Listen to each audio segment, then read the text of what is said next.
I should not be here. I should be able to just walk down the street and open a door and waltz right in and say, hello, my name is Veronica. My boyfriend is an asshole. Here's my $500. About 20 years ago, there was a two-parter episode on the Canadian teen show Degrassi, The Next Generation, when Manny discovered that she was pregnant in part 1, and in part 2 of the episode, she got an abortion. This episode aired in Canada 20 years ago, but did not air in the United States until 2006. So for a few years, there were American fans of the show who had no idea that Manny was ever pregnant. And this was in the days before YouTube, if any of you guys can remember such a thing. I do bring that up to say that when I was a teenager, I started getting really interested in branching out and watching different TV shows and movies from particularly like Canada and Europe, because I felt like they were just more advanced in these social issues and there was less censorship, less restriction than what was going on in the United States. I did realize when I was a teenager that there weren't as many stories out there about abortion, even though it is fairly common. I remember hearing this 1 in 4 statistic. Also, it's not that crazy. Like 1 in 4 women get them. Yeah, no, I know. It's a surgery at a clinic with doctors. It's a whole thing. I was confused that this was more common occurrence and that it wasn't being talked about as much. I do think that a lot of things have changed in the last few decades. Fewer people rely on just basic cable and they do use Netflix or Hulu, or they have an HBO Max subscription, etc. You do have the ability to watch programming that is not American television network friendly. These 2 movies that I wanted to talk about specifically were released in 2020. Unpregnant, which is based on this book. You printed a map. Oklahoma, Texas, New Mexico. It's easy. And I outlined the best route, including where we can stop for gas, food, and rest. It's all planned out. We'll be in Albuquerque by tomorrow night. We'll go to the clinic first thing Sunday morning, and we'll be home Sunday evening. Albuquerque. Yeah, I know it sounds crazy, but that is the closest place if you're under 18. I actually don't know if you've ever seen this book behind me in any of my other videos, because it's usually like under the camera. I have a stack of books under the camera, and this is usually... I picked up this book in 2019. I read most of it in 2019. Then I finished it in lockdown in 2020. And the other movie that I wanted to talk to you about was Never, Rarely, Sometimes, Always. I want to spend a few minutes talking with you about your relationships, okay? Because they can affect your health. Did you know that? No? All right. So I'm going to ask you some questions. They can be really personal, and all you have to do is answer either never, rarely, sometimes, or always. It's kind of like multiple choice, but it's not a test. And you can watch Unpregnant on HBO Max, and you can watch Never, Rarely, Sometimes, Always on Amazon. I watched it for free with ads, so yeah, definitely go check that out. So while Unpregnant, this is like this zany buddy movie, buddy book. As much as it is about all of the obstacles that the main character has to face in order to get an abortion without parental consent, it is just as much, if not even more, about the friendship. Never, Rarely, Sometimes, Always, on the other hand, is an art house, indie, slice of life type of movie. If you think about a puzzle with missing pieces, or if you think about negative space in an artwork and how what is not being said is just as important as what is being said, because the main character of this movie is very stoic. It's kind of difficult to get anything out of her. She's not the type to talk a lot about her feelings. What brings you here today? I just haven't been feeling that well lately. I'm sorry to hear that. How long has that been going on? A while. A brief summary of this book is that perfect straight A student, Veronica Clark, who got into Brown University on a scholarship, discovers that she is pregnant at the age of 17. Her family is Catholic.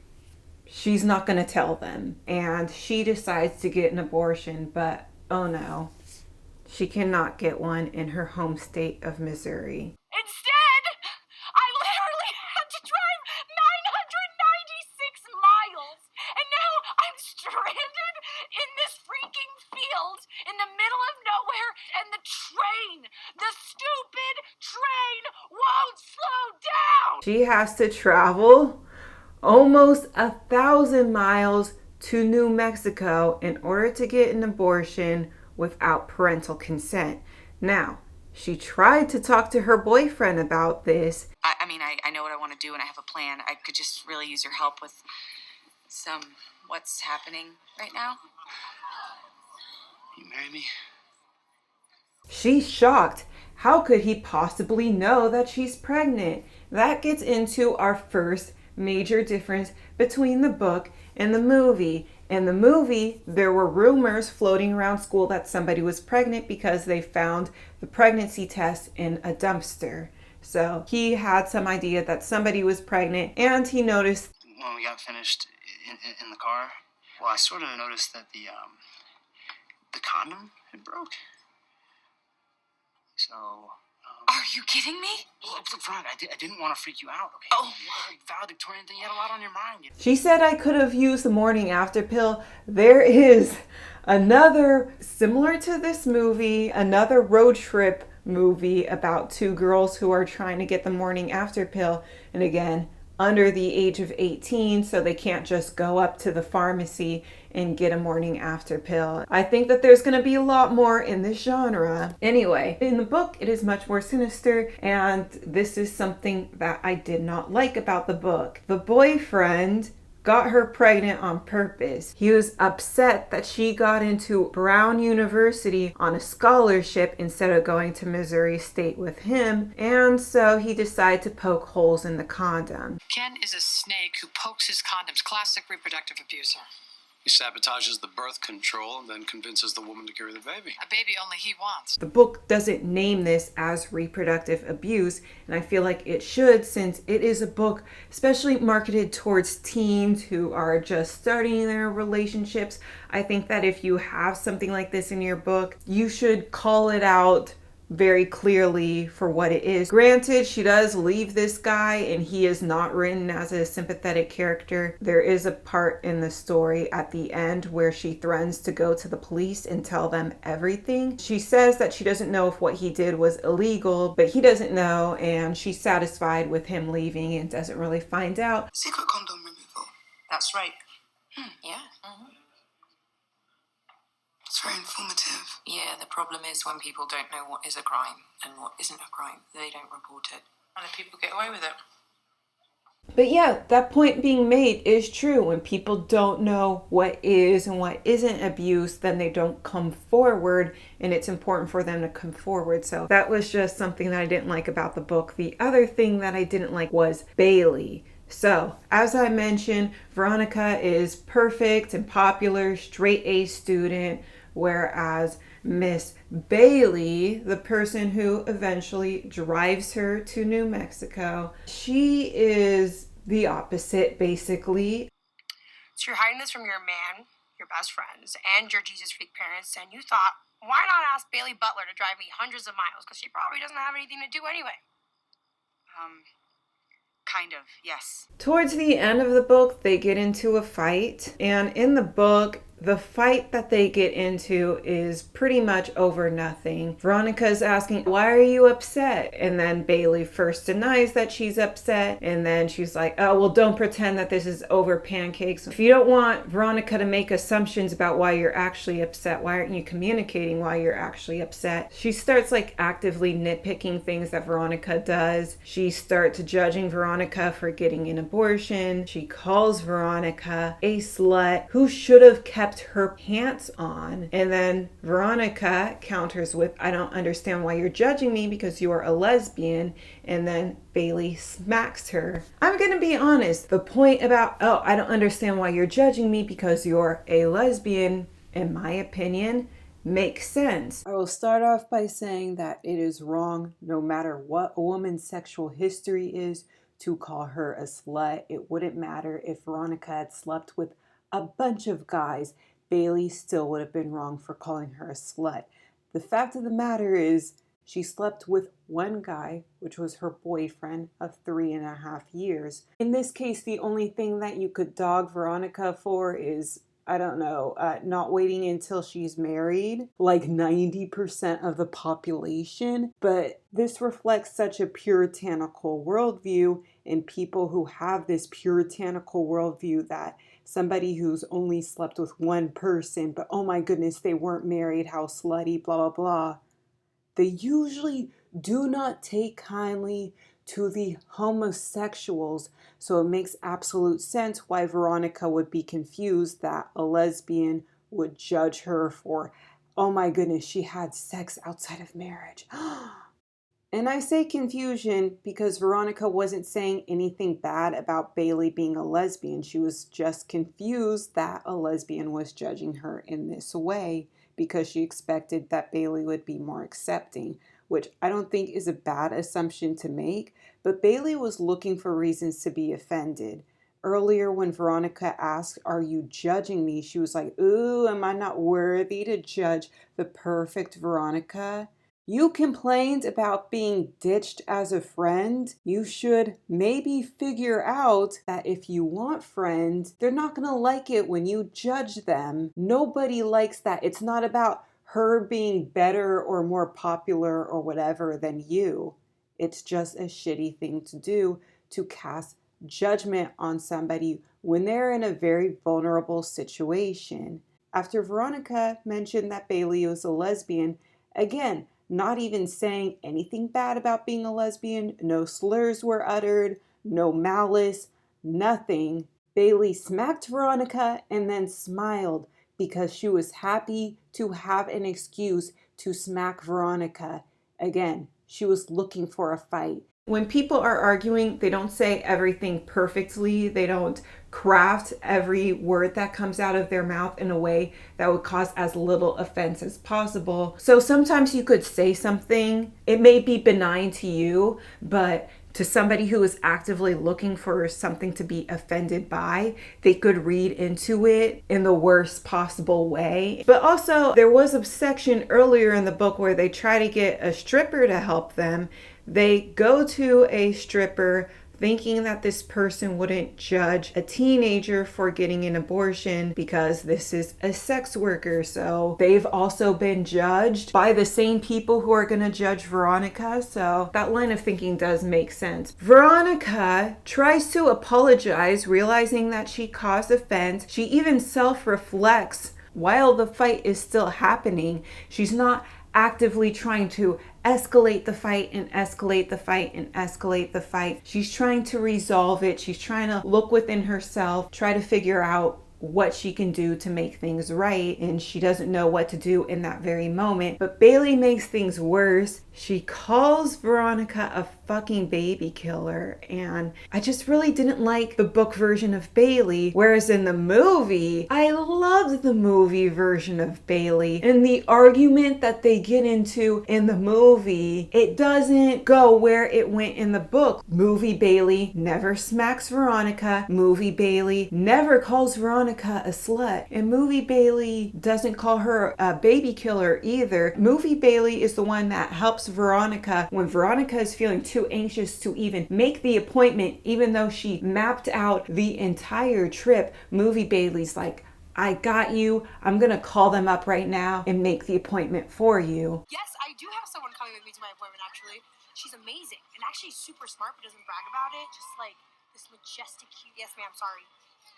I just really liked movie Bailey a lot more, especially since book Bailey said all those horrible things about Veronica, knowing about the reproductive abuse.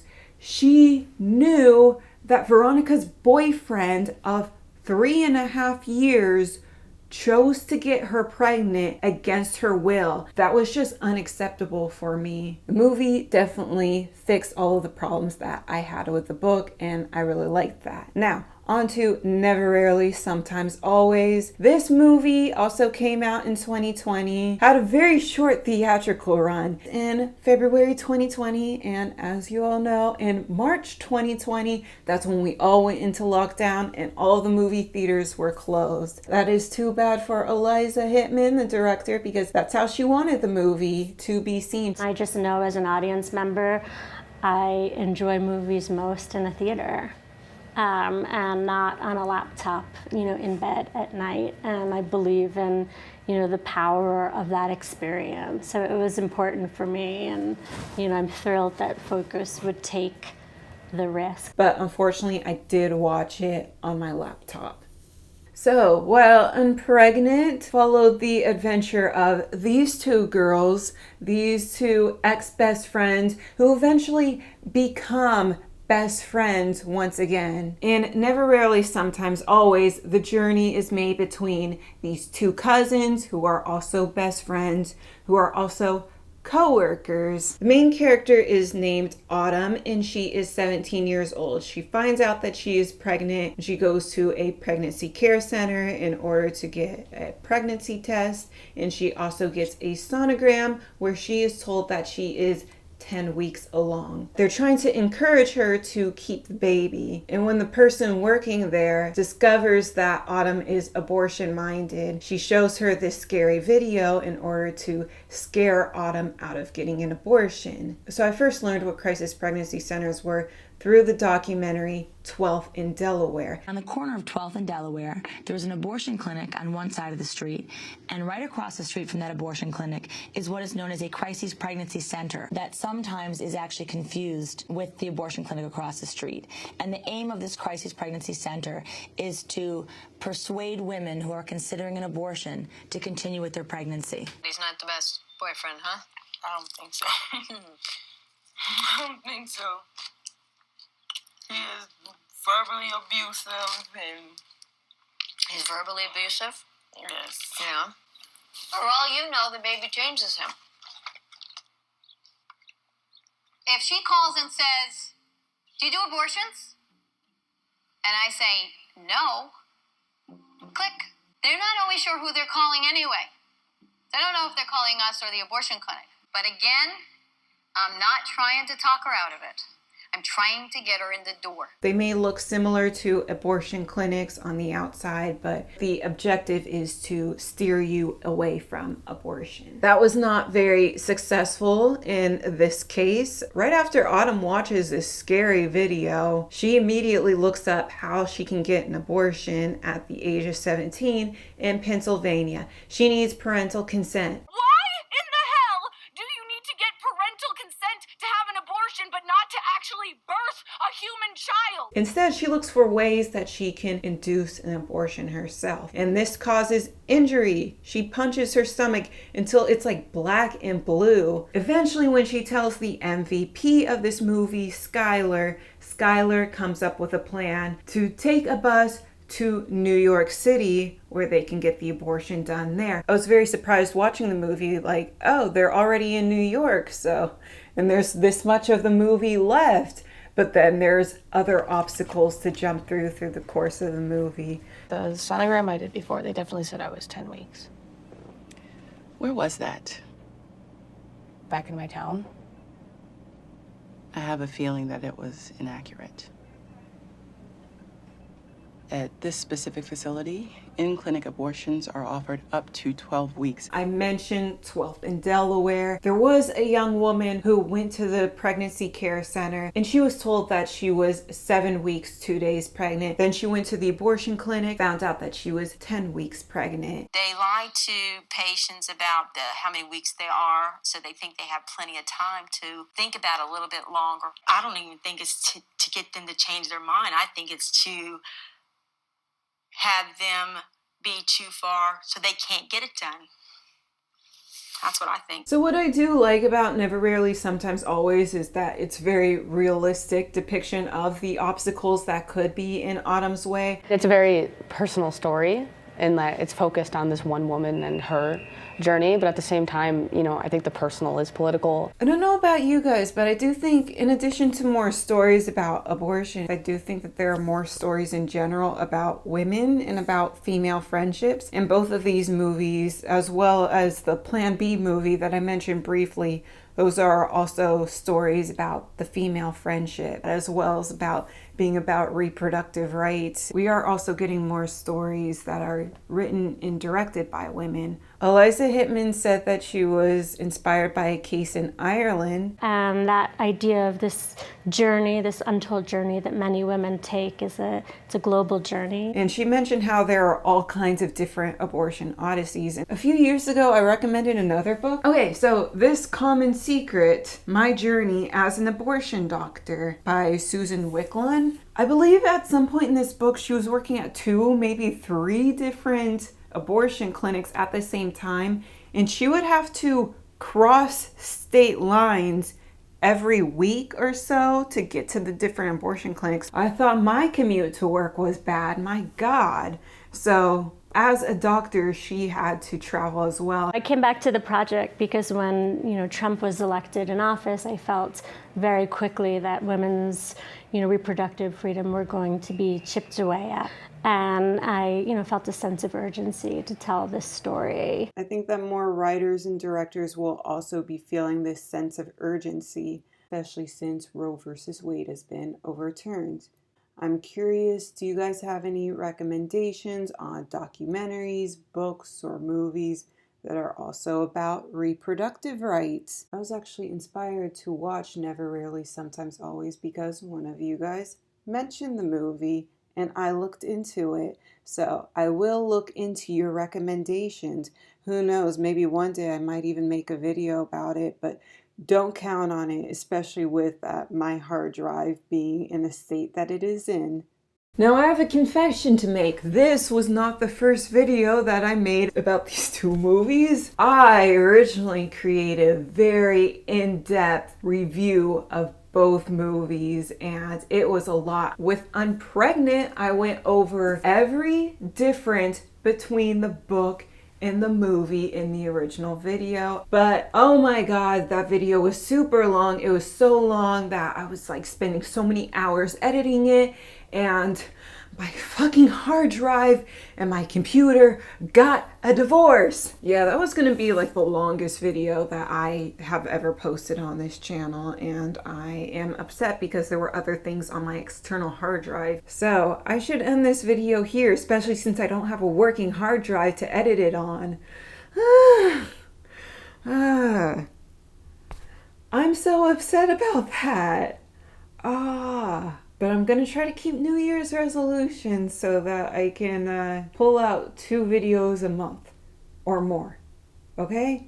If you like this video, please like it, especially since it's about a sensitive topic, so I don't know how that's gonna do in the algorithm. I don't know if it's gonna get demonetized. I do have the super thanks enabled, so if you do want to send money that way, but not obligated, any normal comment will do. I am interested in recommendations. But thank you so much for watching, especially till the end, and I will see you later.